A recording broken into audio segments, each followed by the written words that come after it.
पुरुष परम संत बाबा जय गुरु जी महाराज, इनके चरणों में अरबों खरबों प्रणाम। सृष्टि रचयिता ईश्वर भगवान, उनके दृश्य अदृश्य शक्तियों को भी कोटि कोटि प्रणाम। यहाँ पर उपस्थित एक वंदन भाव के ग्रामस्थ, हमारे शाकाहारी प्रचार नदी में चलने वाले सभी माता पिता भाई बहन, सबको मेरा प्यार भरा जय गुरुदेव। आज का सत्संग मालिक की असीम दया कृपा से हर रविवार के दिन मालिक के आदेश लेकर गांव गांव कस्बों में, झोपड़ियों में, शहरों में जाकर मालिक का जो नारा है लोगों तक उनका हित और कल्याण का वो लगाकर कई एक गांव में एक जगह पर जहाँ समापन किया जाता है, वो आज ये सत्संग का कार्यक्रम हो रहा है। हम बड़े परम सौभाग्यशाली जो है कि मालिक ने इस मानव शरीर में हम आपको यह मौका दिया है। हम आप लोगों को इस बात को सोचना है, लक्ष्य 84 योनि के जितने जो है उनको यह मौका नहीं मिलेगा, सिर्फ मानव को मिलेगा। इसीलिए संत महात्मा बार बार हम आपको समझा रहे हैं, आओ रे लोगों, शब्द शब्द में यही एक काम आएगा। ये मानव तक, ये नर्तन जैसा अनुभव बार बार नहीं मिलेगा, बार बार नहीं पाएगा। ये जो हम आपको संत महात्मा समझा रहे हैं, ये क्यों समझा रहे हैं? क्योंकि इस समय में जिस नाम का प्रताप होता है वही काम करता है। आज देखा जाए तो ये कलयुग में बाबा जय गुरु जी महाराज ने पहले समझा दिया, जितना पाप गया जगत में अंदाज के बाहर चला, फिर भी संत महात्मा का पुण्य है, इसीलिए जगत से चला। ये महात्मा हम आपको बता रहे कि जगत में कितना पाप बढ़ा है, आप आपके आंखों से देख लो। आपने त्रेता युग की बात देखी, उस समय में अधर्म के साथ कितना जंगल था और धर्म के साथ कौन थे? उस समय तो कोई मानव ने श्री राम को सहयोग नहीं दिया। तो हम आपको रामायण में सिखाती है, जो रावण था उसका कितना जंगल था, 1 लाख पुत्र, 1.25 लाख नाती, और उसके पास क्या कुछ नहीं था। 4 वेदों का खंडन करने वाला महाप्रतापशाली, महाबलशाली, पूजा में अगर एक फूल तो गिर जाता था तो अपना सब काट के रख देता था। सोने की लंका थी। इतना साम्राज्य होकर रावण को मारा गया कि रावण के पास 3 अवगुण थे। पंडित थे, वेद के ज्ञानकारी थे, फिर भी रावण बजरा पास होता था, मतलब शराब पीता था, मांस खाता था और ऊपर सिर पर नजर रखता था। पाप बढ़ गया, पाप बढ़ गया तो क्या हुआ? अधर्म का सफाया हुआ और धर्म की स्थापना हुई। उससे ज्यादा क्या हुआ? आगे द्वापर युग हुआ, द्रौपदी का चरण हुआ, त्रेता युग में सिर्फ एक सीता को उठाया गया, द्वापर युग में सीता का चरण हुआ। आज इस कलयुग में हम आपके आंखों के सामने देख रहे हैं, कितने सीताएं उठाई जा रही है, कितने द्रौपदी का चरण हो रहा है। क्या वो भगवान सोया हुआ है? क्या वो भगवान देख नहीं रहा है? क्या वो भगवान कोई बोल नहीं सकता? क्या वो भगवान कोई बना है? लेकिन हम आपको इस बात का ज्ञान चित्र गुरु महाराज करवा रहे यहाँ पर। जो हम आप सभी लोग छोटे छोटे जीव है, छोटे छोटे जीवों को यह आदेश गुरु महाराज ने दिया कि गांव में जाओ, उन लोगों के कान तक ये आवाज पहुंचा दो कि बाबा जय गुरु जी महाराज का कहना शाकाहारी रहना, छोड़ दो अंडा मांस शराब, तो यह आवाज गुरु महाराज हम आपको देने के लिए बता रहे हैं। तो आज इस कलयुग के अंदर में जो भी कोई प्रेमी गुरु पर विश्वास करेगा वही गुरु आदेश का पालन कर सकता है। जो कोई गुरु विश्वास नहीं करेगा वो आदेश का पालन नहीं कर सकता है। पहचान लो इनको। गुरु महाराज ने समझाया कि इनको पहचान लो, ये कौन है। संत महात्मा बताते हैं इनको खोज करने के लिए कितने कितने कौन कौन थक गए। गुरु महाराज ने आपको समझाया, जिस पर हम आप लोग चित्र कर रहे हैं, ज्ञानी समझ रहे हैं, वेदों का कथन कर ग्रंथ कर रामायण पढ़कर गीता पढ़कर बड़े बड़े हम ग्रंथ लगा रहे, स्वयं को हम ज्ञानी समझ रहे, और हम हमको जो सच्चा महात्मा है, इस धरती पर जो अधिकारी पुरुष आए हुए हैं, वो हम आप लोग समझ नहीं पा रहे। तो इनको पहचान लो, ये कौन है। इनके लिए कौन कौन थके, वेद थके, ब्रह्मा थके, थक गए शेष महेश। गीता का जो गम्य नहीं, वो है सतगुरु का देश। सतगुरु का देश कहाँ है। तो इन्होंने आवाज लगाई, हम आए वही देश से जहां तुम्हारा नाम, तुमको तुम्हारे घर पहुंचाना बस ये हमारा काम। उनका दूसरा कोई निजी काम नहीं। इसीलिए वो बार बार चिल्ला रहे कि आपकी जीवात्मा नरक में जाएगी। इसीलिए बार बार बता रहे कि लोगों के पास जाओ, उनको समझा दो, उनको कह दो कि मांस छोड़ दो, शराब छोड़ दो, क्योंकि मांस अगर आप खाओगे तो जो जीव को आप काटोगे वही आप बनोगे, फिर वो जीव मानव बनेगा, फिर आपको या अलग से छोटे जीवनी में जन्म लेना पड़ेगा, मरना पड़ेगा। आज तक आपकी जीवात्मा जब से क्या उतारी गई तब से आपने यही किया, और योनि में आपने संसार किया, आज भी वही कर रहे। तो आप थोड़ा संसार को बाजू करो। बाजू करो मतलब जब सत्संग में जब जाओगे, साधना करोगे, तो हम आपको गुरु महाराज ने कहा कि संसार करो।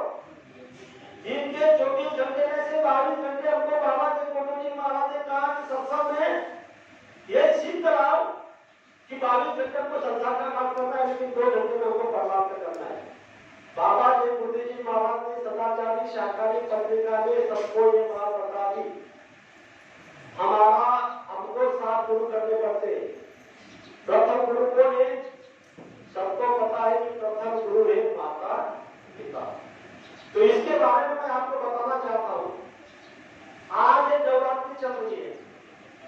नवरात्रि में हम सभी लोगों ने, कुछ भाइयों ने 9 दिन तक साधना की। 9 दिन के साधना में 3 दिन के तमोगुण नष्ट किए, 3 दिन के रजोगुण नष्ट किए, 3 दिन के सतोगुण नष्ट किए। फिर हमने 10 इंद्रियों को विजय प्राप्त कर विजयादशमी कल मनाई, दशहरा मनाया।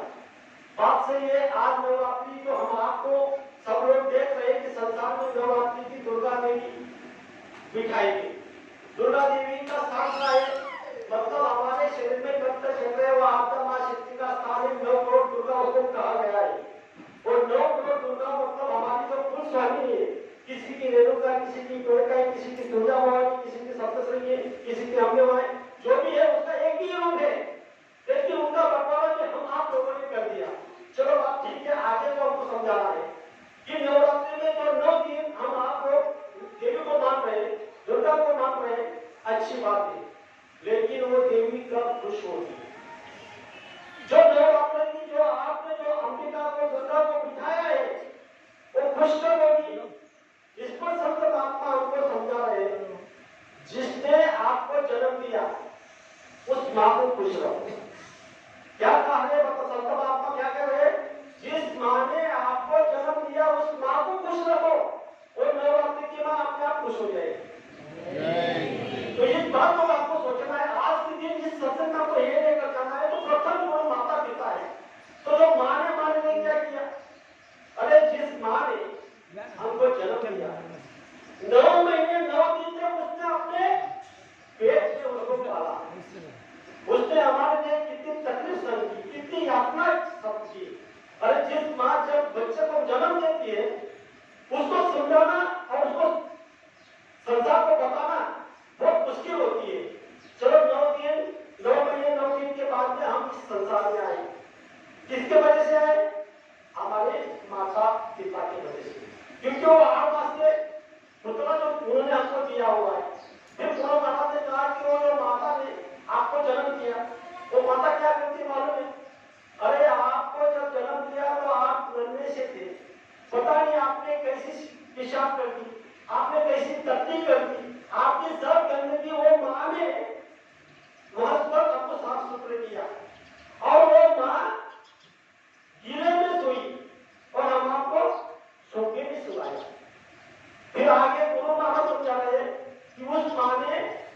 सूखी रोटी खाई और आपको घी और तेल लगा के खिलाई।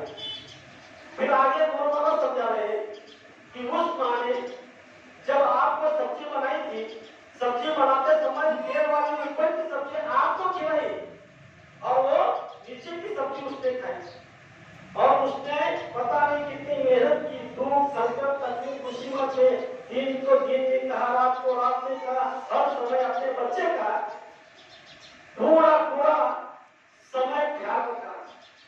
और उस माँ का एक जगह मैं आपको मैं बताना चाहता हूँ कि एक जगह हमको एक प्रसंग में एक बुढ़ी माँ ने हमको समझाया कि ऐसी ऐसी स्थिति हुई, मैं नाम नहीं बता रहा हूँ। उस माँ ने उसके पति की उसके पिता ने एक प्रेमी को, एक भाई को अच्छी सी सर्विस लगाई और जब अच्छी सी सर्विस लगाई तो वो माँ अपने घर रहने लगी। जब उसके बेटे को उसने अच्छी सर्विस में पढ़ा लिखा कर बड़ा ऑफिसर बनाया, जब वो बड़े सिटी में चला गया, उसकी शादी हो गई, उसके घर में उसकी पत्नी आ गई। जब एक समय आया, उस समय में वो जो भाई था, उस बुढ़ी औरत का जो बेटा था, वो ऊंची सोसाइटी में रह रहा था। जब उसकी बुढ़ी माँ उसके यहाँ गई, जब वो वहां पर थोड़ी काम करने लग गई, तो ऊंची सोसाइटी के जो पढ़े लिखे थे, जिसको जो सुशिक्षित कहते थे, वो उनकी बहू के पास कोई लेडीज आए ऊंची सोसाइटी में। जब उस बहू को उस भाईसाहब वाले उसी सोसाइटी के कुछ उसके सहेलियों ने कहा कि बोले बुढ़ी कौन है? उसकी बहू क्या बता रही मालूम है? बोले ये जो बुढ़ी है हमारे घर काम वाली है।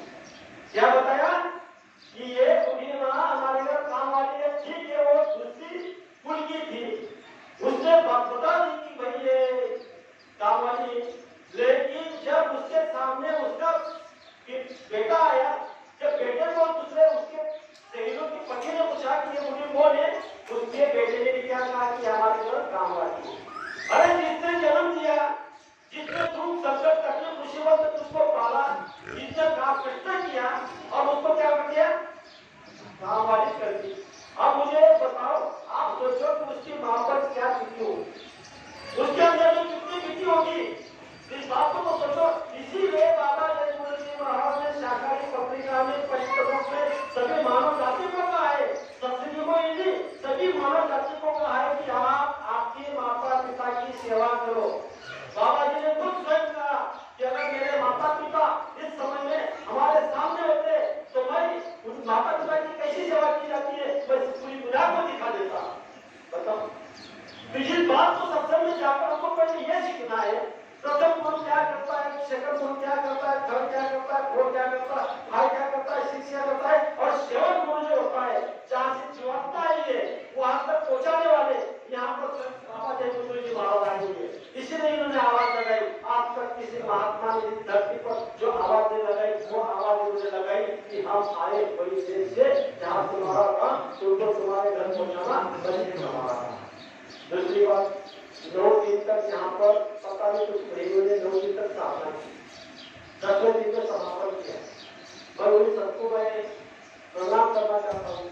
कैसे बहुत लोग सौभाग्यशाली की है जो साधना करें। उन्होंने 4 घंटे तक सुबह में 2 समय, दोपहर में 1 समय में, शाम को 1 समय में 4 घंटा सुमिरन जाने किया। तो बाबा जी गुरु जी महाराज ने सबको कहा है कि आपकी साधना पक्की है, बढ़ रही है। उस समय में आपको आपकी वाणी, आपके मुखाग्नि से जो शब्द निकलता है, दिन के 24 घंटे में से ऐसा कोई फल होता है, उस समय में आप जो बोल देते हो वही सत्य हो जाता है। ऐसे कई बार हम आपको अनुभव हो गया है। इसीलिए हम आपको इस बात को सोचना है कि बोलने में हमको थोड़ा विचार करना है। दूसरी बात, जो हमारे आनंद जी का स्वास्थ्य, तो हम आपको इस पर भी थोड़ा सोचना है कि जब हम साधना करेंगे उस समय मालिक से आपको आवाज करेंगे, मालिक जो आपने हमारे जिले में, हमारे पास में ऐसे साधक को, ऐसी जीवात्मा को भेजा था, उस जीवात्मा से हमने बहुत कुछ सीखा है। उनसे हम जुड़े थे, जुड़े तो हम परमात्मा से, जुड़े तो हम आपसे, लेकिन मार्गदर्शन के विषय में हमारे सामने रखा था, तो उनका स्वास्थ्य के लिए मैं आप पर भीख मांगता हूँ। उनका स्वास्थ्य ठीक कर दो।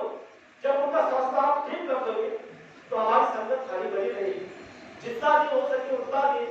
लेकिन मैं आपसे अरदास करता हूँ, जब आप ये कहोगे, ये जब कहोगे तो कहते समय में ऊपर का परमात्मा क्या कहेगा? ये जो प्रेमी है किसी जीवात्मा के बारे में कुछ सोच रहा है, किसी के प्रति कुछ सोच रहा है, आपको दुगना मिलेगा। गुरु महाराज ने कहा कि जब हम खेती में फसल बोते हैं, अगर खेती में एक दाना अगर किसी का डाल देता है तो हमको कुदरत की मां कितनी लागी देती है? एक दाने का 100 दाने देते हैं, मतलब हमने अच्छा किया तो अच्छा मिलेगा। किसी के प्रति अगर हमने भाव रखा गुरु के पास में तो वो भाव स्वीकार हो जाएगा। और हमने अगर पूरा बोया तो बीज लगाया पकड़ का तो आम कहां से खाओगे? आपने तो काटे पोता रखी है। तो इसीलिए यहाँ पर हम आप लोगों को एक बात, एक वचन, एक आदेश को सिद्ध कर जाना है। बाबा जी, गुरु जी महाराज ने उस बच्चे का भी बता दिया है। अगर वो लाइन हमने अगर सब हमारे अंदर में अगर ठान ली और उस दर्शन से अगर चल गए, उसी बात से हम अगर उसका आदेश का पालन करेंगे तो हम आपको गुरु महाराज ने कहा कि परमात्मा इतना दूर नहीं, वो आपके पास आ जाएगा। वो इसी बात की आप इस बात को जान मानो, हम सच्चे और पवित्र सत्संगी व्रत करेंगे। जिस दिन देश और दुनिया में हम किसी भी आत्मा को उसका दिल नहीं दुखाएंगे। हमको क्या करना है? किसी का भी दिल नहीं दुखाना है। आपको किसी मानव की बातें न से चौड़े में जितने जीव आते हैं, पशु पंछी, सबका किसी का भी दिल दुखाना नहीं है। तो इस बात को अगर हम सोच लेंगे और जान लेंगे तो परमात्मा आपको मिल जाएंगे। इसीलिए तो हम कहते हैं, क्या कहते हैं? जीवों पर दया करो। जब तक आप जीवों पर नहीं दया करोगे तब तक वो प्रभु परमात्मा आपको नहीं मिलेंगे। मेरा समय हो गया है। आज के दिन समय में मैंने आपके सामने 2 शब्द रखे। हो सकता है मैंने एक शब्द नहीं बोलना चाहिए था, तो आप मुझे आपका छोटा बेटा समझकर माफ करना। सभी लोगों को